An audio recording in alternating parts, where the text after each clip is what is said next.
pour la 4e année de présence à ce niveau-là, eh bien, on accède à la N3, ce qui est une belle réussite pour le club, que l'on prend évidemment avec grand plaisir pour l'ensemble des 700 licenciés, mais qui n'était pas en soi un objectif absolu, même si on ne boude pas notre plaisir et on va croquer pleinement dans cette saison de N3 qui débute dans quelques jours. Ça va être un match rude face à une équipe qui descend de N2, il faut quand même, voilà. Donc nous, je pense que s'il y avait des parieurs, et je pense tout le monde ferait le pari de la victoire de Mont-de-Marsan, nous on va simplement faire en sorte de contrecarrer ces hypothèses, c'est tout.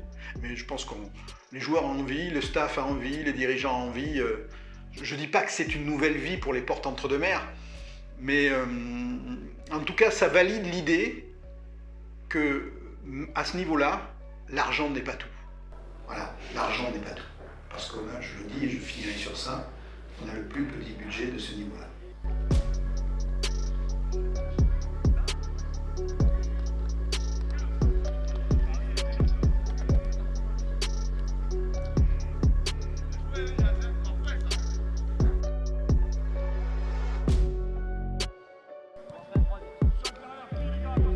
Franchement, super.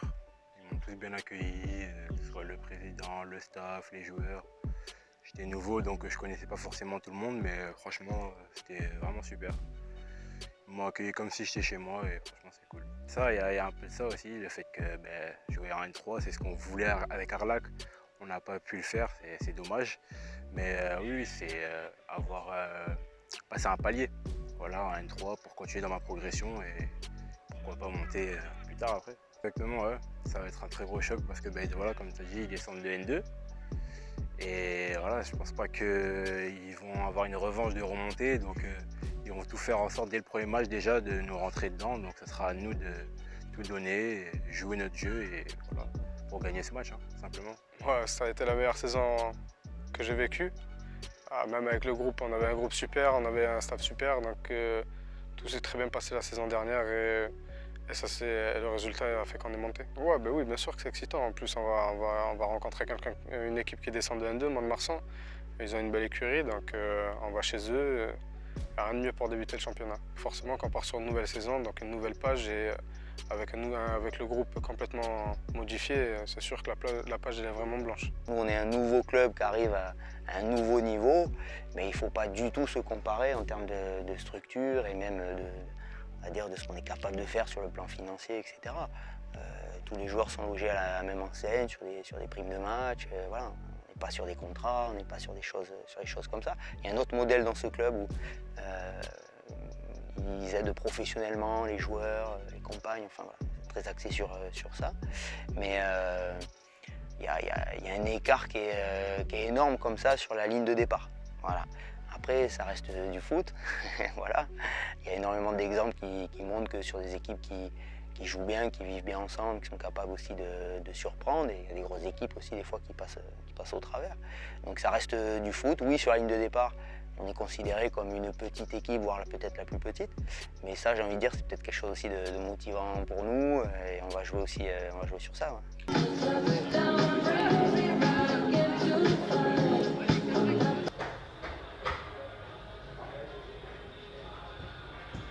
Ils vont mettre du volume, ils vont mettre de la pression, ils ont beaucoup d'agressivité. On ne joue pas petit garçon là, on est prêt à répondre. Il faut qu'on ait une bonne équipe les gars. On va le montrer dès maintenant. Quand on parle avec la... Début de cette première journée de National 3 qui oppose le Stade Montois au promu Portes entre deux mers. Dès les premiers instants de la rencontre, sur un dégagement de Sami Hadj, ce dernier va parvenir à trouver un coéquipier. Benjamin Garnier va remettre sur son gardien qui va écarter le danger de manière peu académique. Les hommes de Christophe Lopez insistent et sur un nouveau long ballon, André Ouin est bien trouvé dans la profondeur. Il va fixer et tenter une frappe qui est trop écrasée pour mettre en danger le gardien. Sur une nouvelle phase de jeu, Ismaël Messaoud va armer une frappe qui passera au-dessus des filets de Mputu Mawete. Assez sollicité sur son côté, André Ouin va parvenir à centrer en retrait pour Ismaël Messaoud. Mais une nouvelle fois, la frappe ne trouve pas le cadre.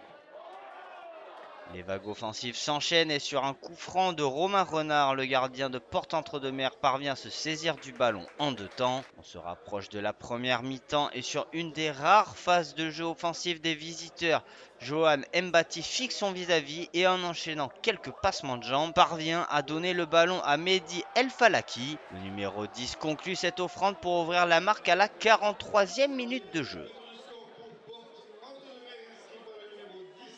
Mais le Stade Montois veut réagir rapidement et sur l'engagement, Hugo Tarbès va allonger afin de trouver Kevin Tosia qui tente de lober le gardien, mais sa frappe trouvera la barre transversale. Enfin, sur une dernière phase de jeu, Rachid Ousni va tirer un coup franc qui met dans la boîte. Junki Nakayama va tenter une reprise acrobatique qui ne trouvera pas le cadre. Fin de cette première période et c'est Porte-Entre-deux-Mers qui mène à la marque. Au retour des vestiaires, l'intensité sera moins importante, mais le Stade Montois va jouer son va-tout pour revenir à la marque. Sur une frappe lointaine, Romain Renard verra sa tentative ne pas trouver le cadre.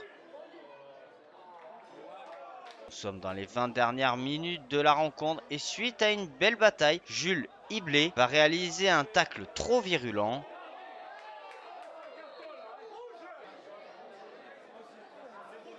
L'arbitre ne se pose pas de questions et décide de sortir le carton rouge pour cet excès d'engagement.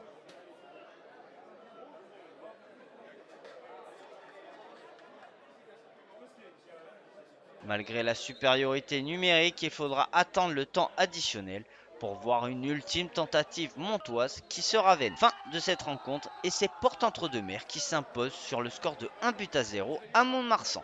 On est passé par plusieurs états, je trouve qu'on n'a pas très bien démarré, il y a eu une première demi-heure un peu difficile où on a eu du mal à se lâcher.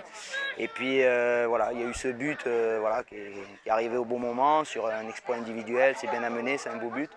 Mais je trouve que sur la deuxième période, on a montré un petit peu plus notre vrai visage, beaucoup plus costaud, avec plus d'intensité. Et j'ai bien aimé aussi la réaction quand on était à 10, parce que sur la deuxième période, on n'a pas concédé grand-chose. Donc voilà, on savait qu'en menant 1-0 ici, c'est quand même une belle équipe, on allait être un petit peu acculé.